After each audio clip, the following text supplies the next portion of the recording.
Now, after this illegal FIR, my house was searched. Here, one thing is important, that the IO in my case, he planted false news in the media that 16.5 crores of cash was found from my house. See the plan to prejudice, to cause prejudice, to create a big hangama in public. A false news was planted. I complained to the court, and now court has given orders to me that I should prosecute these people from CBI who defamed me and caused losses of reputation as well as others to me. This order was passed on 11th March 2020 by the Special Judge, CBI Court, Ghaziabad, giving me permission to prosecute these people under criminal law as well as under the law of tort for the damages and losses suffered by me because of this false news planted by this IO in the CBI that 16.5 crores cash was found. They were so desperate that they were, now this is not the only thing. See the desperation. As I told you, more afraid you are of something, more strongly you will hit back. No one kicks a dead dog. You do not throw stones on a palm tree. You throw stones on a mango tree. Because palm tree you will get no fruits, or mango tree will get you fruit. No point kicking a dead dog. Mr. Chidambaram, starting from 4th of April 2006, coming down after my retirement, they have issued me one after another 9 charge sheets, out of which 2 were given to me after retirement. They are so scared of me. Sometimes I'm really tempted to flatter me. I remember the incident of the Alfred Park in Allahabad, when the English DSP, after Chandrasekhar Azad, the great freedom fighter, he has shot himself dead. For 2 hours, he did not dare go near him. And when after 2 hours he came out of his hiding, he shot him twice. The dead body of Mr. Chandrasekhar Azad was shot twice by the English DSP, Deputy Superintendent of Police, because he was so scared of me. Now, these people are so terribly scared of me, Mr. Ajay Bhushan Pandey or Mr. PC Modi or Mr. Chidambaram or Pranav James Roy or NDTV, that even after my retirement, they went on issuing charge sheets after charge sheets, because they are afraid that if I survive somehow, they will get finished. So many charge sheets, so many suspensions, repeated stoppage of salary, other harassment, giving me 72 hours to vacate my official accommodation, raising a bogus illegal demand of 1 crore on me. All types of illegal activities have been taken under me because NDTV is afraid. If and fair impartial investigation is allowed to be done, and if the cases are properly represented before the courts are certainly not partial. Courts are by reasonably, I mean, competent and fair. Mr. Chidambaram should have, and Mr. Chidambaram is already facing the law. Mr. Pranay Roy should have been jailed. But the difficulty is that Mr. Chidambaram is part of this proselytization mafia, and if he's touched by the government agencies, probably a huge hue and cry, not only freedom of press, but freedom of religion, hue and cry, that there is no freedom of religion. A poor Catholic Christian is being harassed by the right-wing Hindu nationalist government of India. And because of that, probably he is getting away. He's getting away with the murder. And he will make a bogey of it. Please. Well, a couple of things. He has now been prevented from leaving the country. Yes. I believe he was stopped at the airport once. So Mr. Roy is not really having an easy time at this point. However, the people are going to ask the question, thus far, you have hidden the fact that you are a Christian. And all of a sudden, now you are going to talk about religious freedom in peril. I don't know if that would fly. What are your thoughts on that? Maybe what you were saying, maybe that is one line of argument, but he will always say, after all, please see, he's a smart talker. He's a glib talker. He will say, no, I didn't hide anything.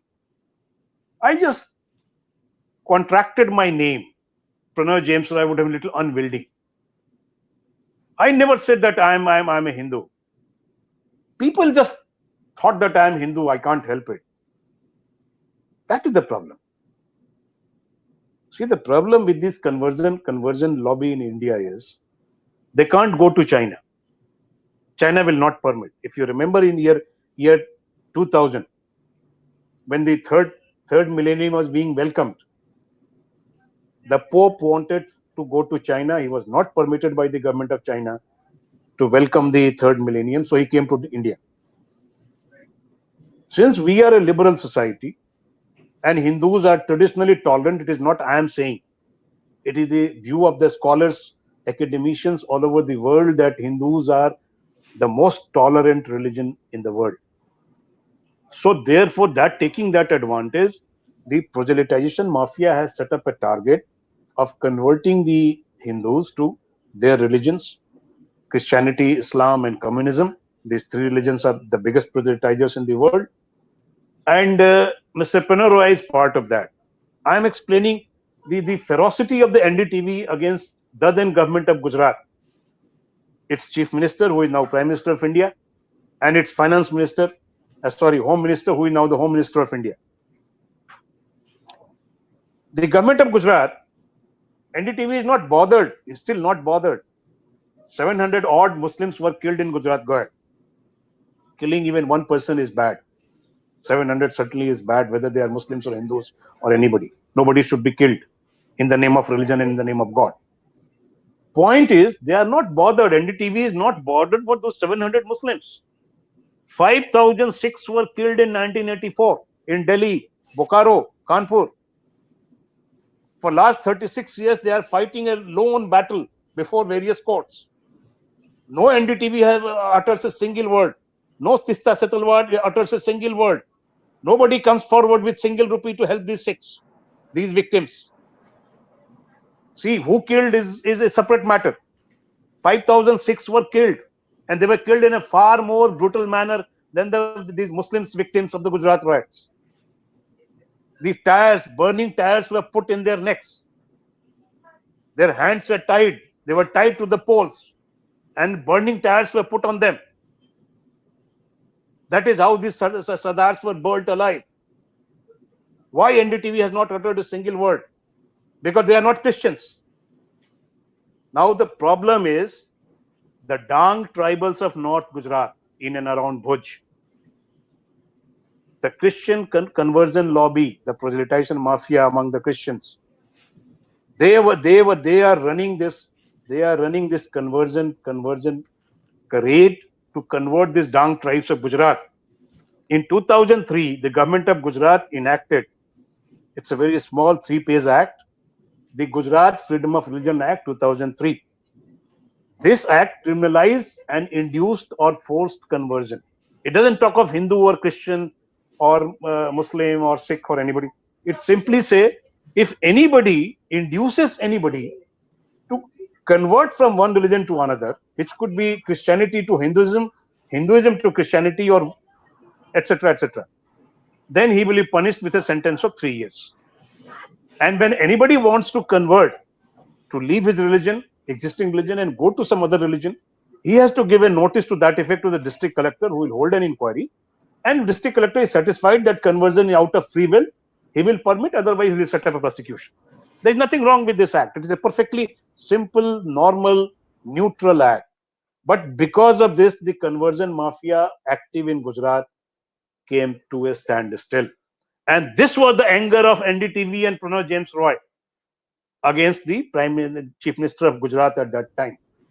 And they conspired against him using these Muslims. Mr. Pranab James Roy has no love lost or no affection for these Muslims. Otherwise, he would have taken up the cause of this 5,006 also. 6 times more Sikhs were killed in 1994 within 3 days after the Prime Minister of India was assassinated by 2 Sikh bodyguards. So, because Gujarat government, that time led by Chief Minister Mr. Narendra Modi and his Home Minister Mr. Amit Bhai Shah, they enacted that act, the entire conversion lobby, the proselytization mafia, of which Mr. Pranab James Roy is a big contributor and big constituent, they went after them. Now, because of this sterling role of Mr. Pranay James Rai in conversion of Hindus to Christianity, he was given huge amount of illegal cash, and thereafter he has started laundering bribe money taken by Mr. Chidambaram and some others. And I became the roadblock. I became the problem for them. They started to fix me. Mr. Chidambaram, to be fair to him, he first gave me a small charge sheet, felt that I will start begging, बचाइए बचाइए छोड़ दीजिए कुछ नहीं आगे से नहीं करेंगे, which is what a normal bureaucrat does. I did not do it. I took on head on.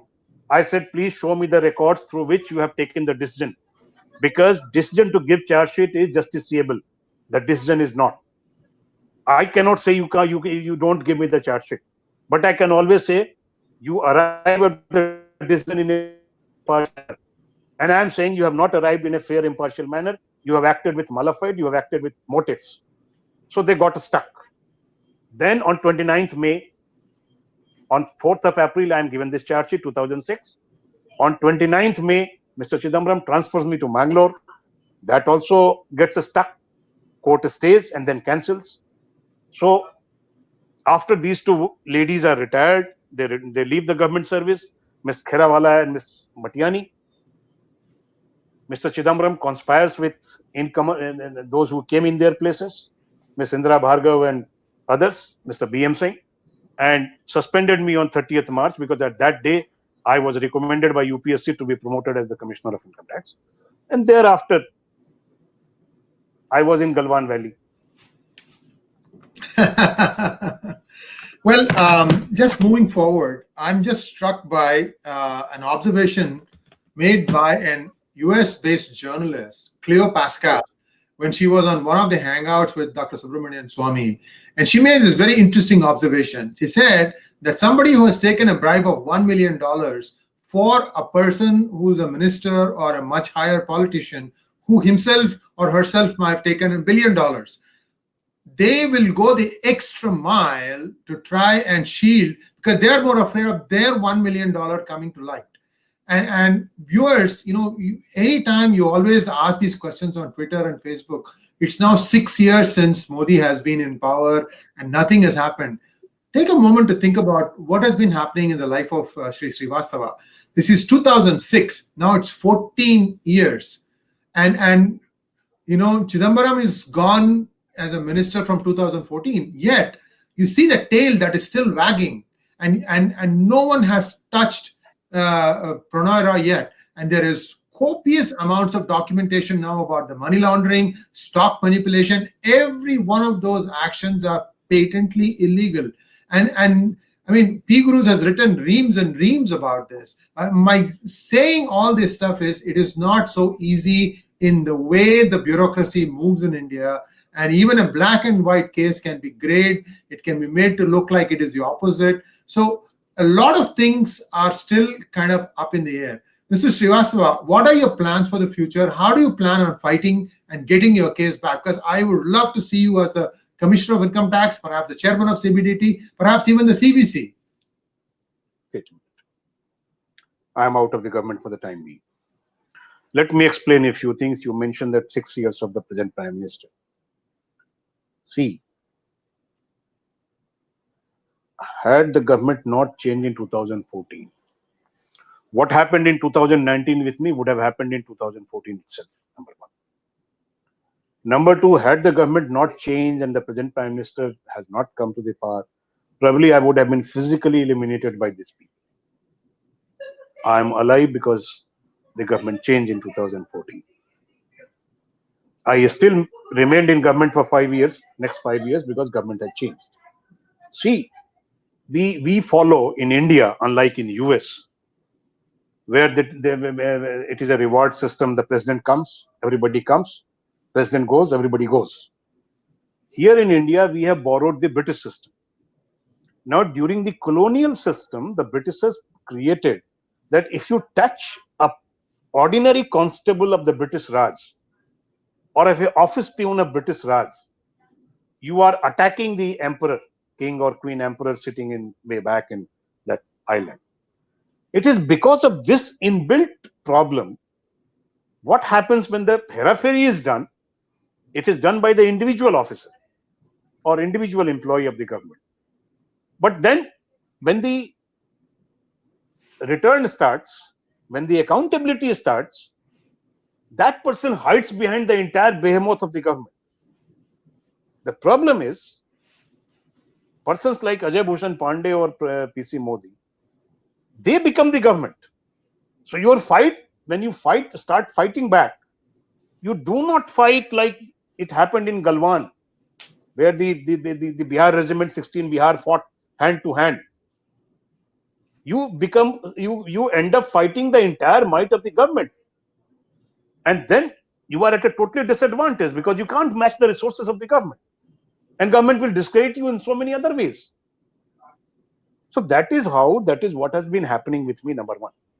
Number two, the mandate of the government, as far as I know, to the best of my knowledge, and I think I'm correct, of the present prime minister, the present other government, is very clear, of zero intolerance of corruption, of zero. That's why a corruption case was foisted on me, please, and zero intolerance of any other such mischief, criminal mischief. The problem is those who have to implement this mandate of the government. They are those people who have been patronized by likes of Mr. Chidambaram for last 30 years. Mr. Ajay Bhushan Pandey, in 1993, when he was collector of Jalgaon, he beat up a person, the chairman of the local Jalgaon municipality, as collector. For what? For removing the encroachment on public land or some private land or whatever. And the matter went up to Supreme Court. Supreme Court did not give him a clean chit. Supreme Court only told the complainant, the ex-chairman of Jalgaon municipality, who was beaten up by Mr. Ajay Bhushan Pandey, physically assaulted, that you cannot prosecute Mr. Ajay Bhushan Pandey without the sanction of the government. The matter can still be taken up. Mr. Ajay Bhushan Pandey has manipulated the things. No such sanction has been given by the government because he was very close to the politicians and political powers or the political party which was in government in 93 at Delhi as well as at Bombay or Mumbai. So that is the problem. They are so well entrenched. The thugs like KV Chaudhary, see his morality. He remits office as CVC and goes and join a private company who is the owner of the NDTV. The Reliance Group today owns more than 51% shares of NDTV. The person monitoring CBI, which in turn was investigating NDTV. As CVC, he monitored CBI, which was investigating the NDTV. And he retires and goes and joins immediately the owners of the NDTV. What is the morality of this man? For what? How much money he wants? Apart from bribe which he has collected, his pension is more than enough to look after him and his wife. So why is he desperate for more money?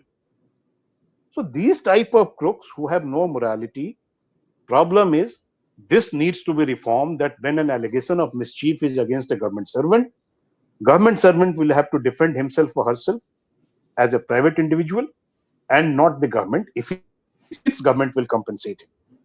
Here what is happening is the crooks like Mr. Ajay, they survive and thrive by committing because the repercussion is against the entire government. Immediately they will hire the law officers of the government. What is happening now? When I go to the court, I have to spend money from my pocket. I'm grateful that there are certain lawyers like Mr. S.K. Gupta or Mr. Vishnu Sharma, or when Mr. Ram Jethmalani was alive, when Mr. P.P. Rao was alive. These lawyers were not charging any fee, but lawyers are very costly in India or anywhere in the world. But for them, the ASG is appearing, the Solicitor General is appearing. Imagine against me, the Solicitor General of India does not appear for any case of the Income Tax Department in Delhi High Court or in Supreme Court. But against me in every time, even today, the Solicitor General of India is appearing because Revenue Secretary is instructing him to appear against me. The second highest law officer of India is appearing against me. As I told you, am I that important? I don't consider myself to be that important. But I become important because if I am not crushed, Mr. Pranav James Roy and Mr. Chidambaram and their bogey of crooks, like Mr. K. Chaudhary or Mr. Ajay Bhushan Pandey or Mr. PC Modi or PK Mishra or Ashima Neighbor, Sumona Sen, or etc., etc., etc., they will get crushed. To save these crooks, the mandate of the government, the mandate of the Prime Minister is being frustrated. I'm giving one specific example. From 2014 onwards, I was asking for specific formal appointment from the Prime Minister.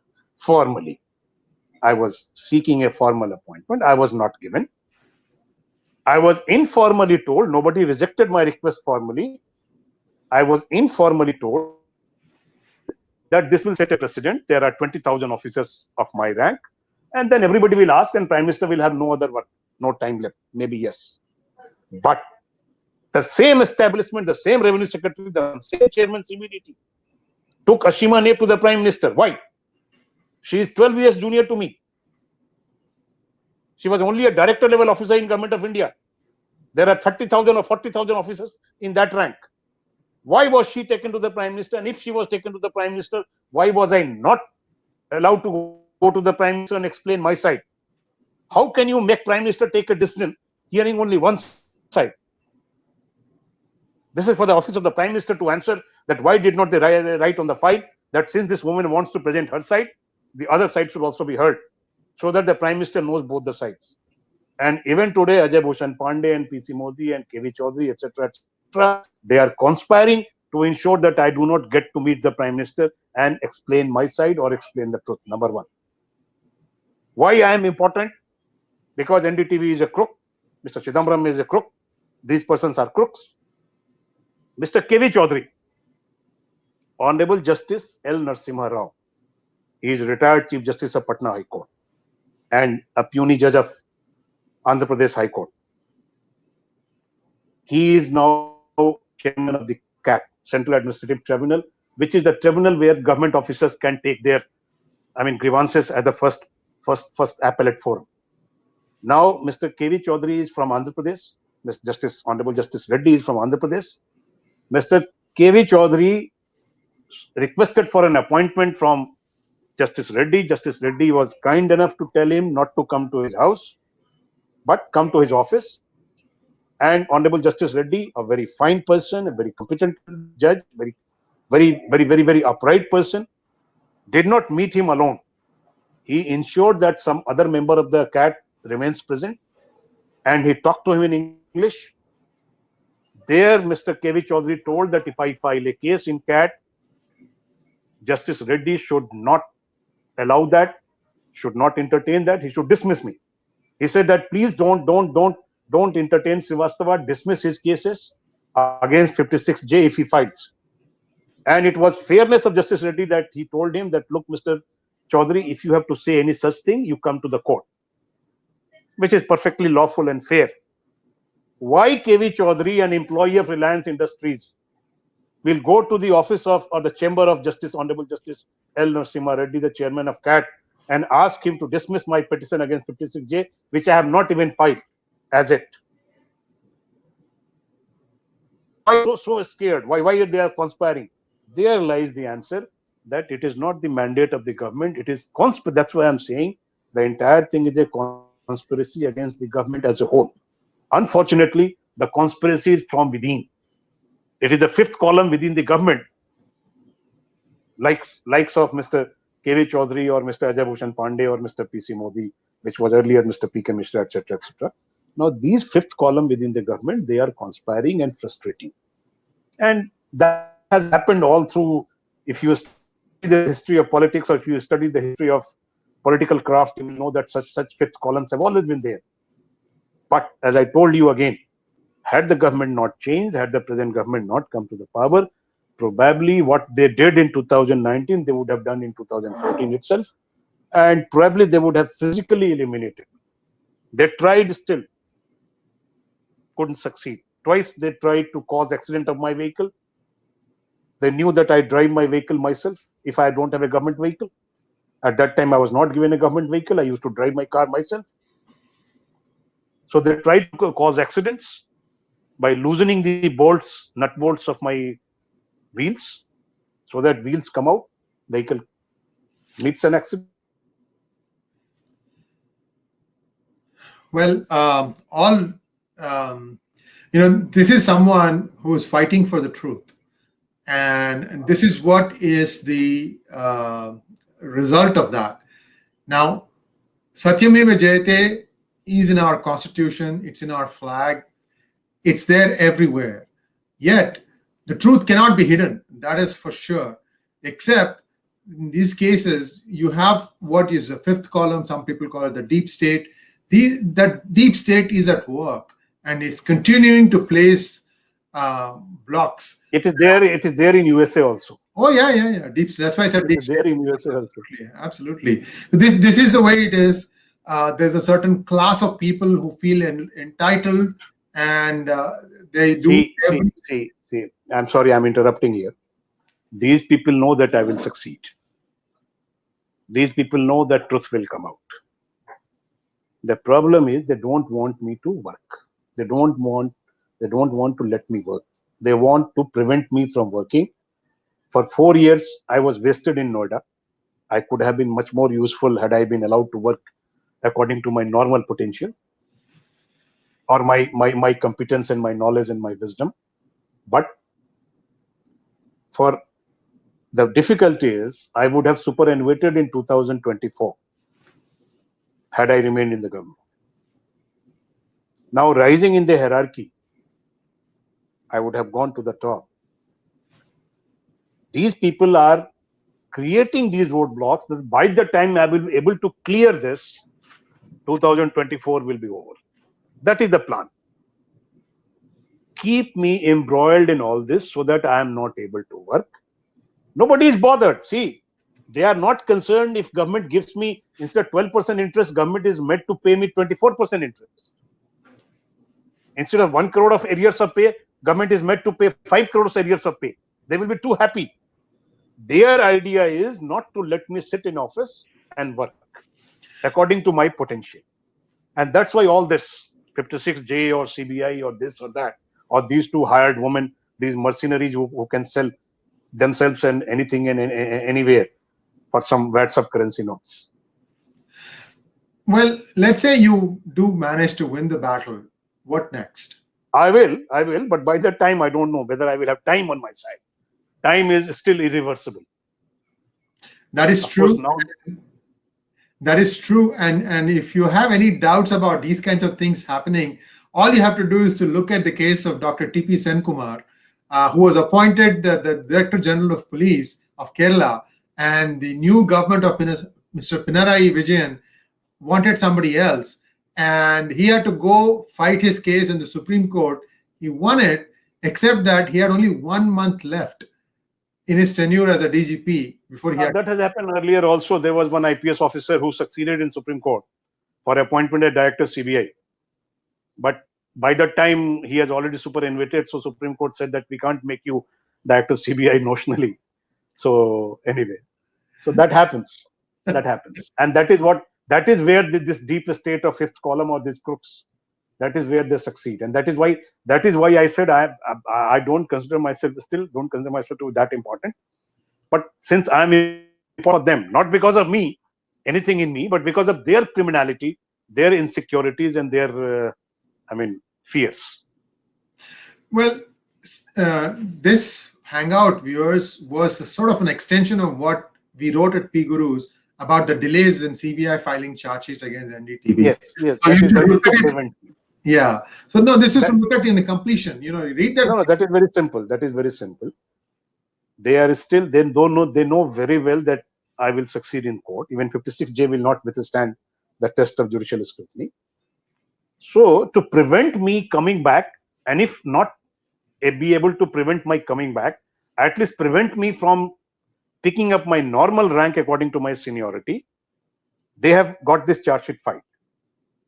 Now the charge sheet is pending. They will say that since charge sheet is pending, we will not allow him to be promoted because rules are like that. So that is the ploy. As I told, they are not bothered if tomorrow government of India or the public exchequer is bled to pay me 50 crores as damages. They will be too happy to give me money. They would have been too happy had I taken my pension on 11 June and sat at home. They would have given something from their pockets also. The problem is Ajay Bhushan Pandey is such a thoroughly corrupt person. There is a housing society in Noida in which he has taken a luxury flat of 5 crores as a bribe. In one income tax search, the documents were found.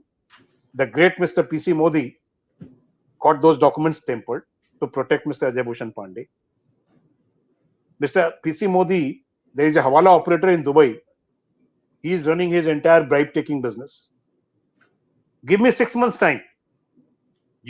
Government has investigated, you have investigated me in every possible manner.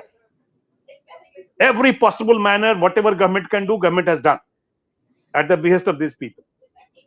I am asking 6 months against these people. Give me 6 months time. If I do not put them behind bar, shoot me dead in Chandni Chowk before Lal Killa. What else you want? A fair chance. Yes, indeed, it's a fair chance. And Miss Ashima Neve was taken to Prime Minister to explain her side. She is junior to me, younger to me in age. I don't grudge. She has a right to present her case. But hear me also. Hear me before you take a decision.